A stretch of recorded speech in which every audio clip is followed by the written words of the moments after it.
Now to a lady who is definitely leaving her party. The Spirit of Adventure is being sold.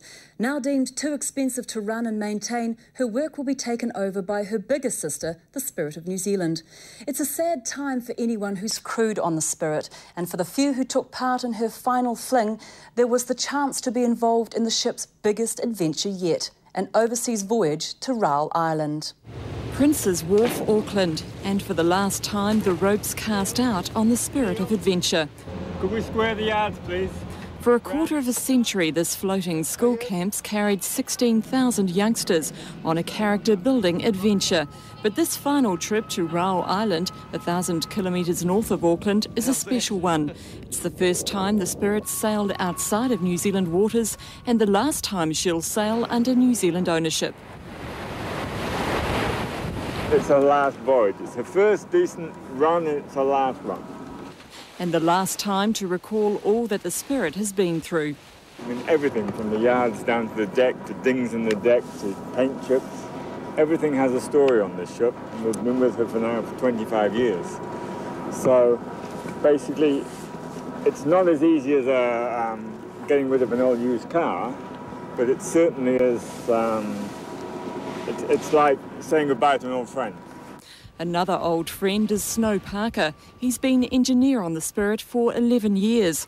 Her last voyage is also his. He'll retire when he returns to New Zealand.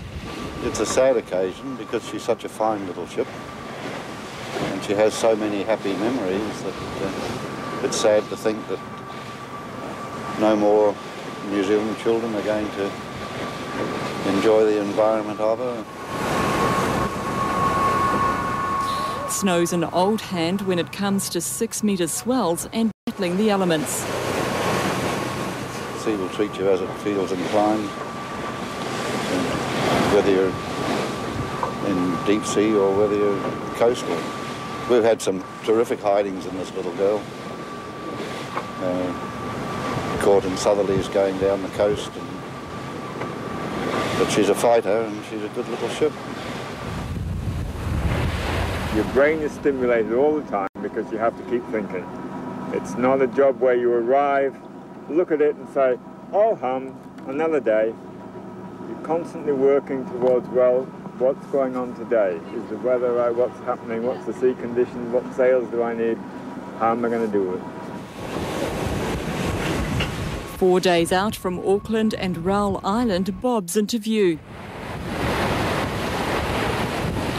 There'll be many more voyages like this ahead. Spirit's first foreign adventure is unlikely to be her last. Later this week, her new owner will be announced, and chances are the Spirit will sail away from New Zealand waters forever. Justine Short, 3 National News. Well, tomorrow we actually land on Raoul Island and talk to the men and women who live a strange and isolated existence there. Sounds a little too familiar, don't you think, John? I was just thinking, the TV3 newsroom, definitely, Jane. Thank you very much indeed.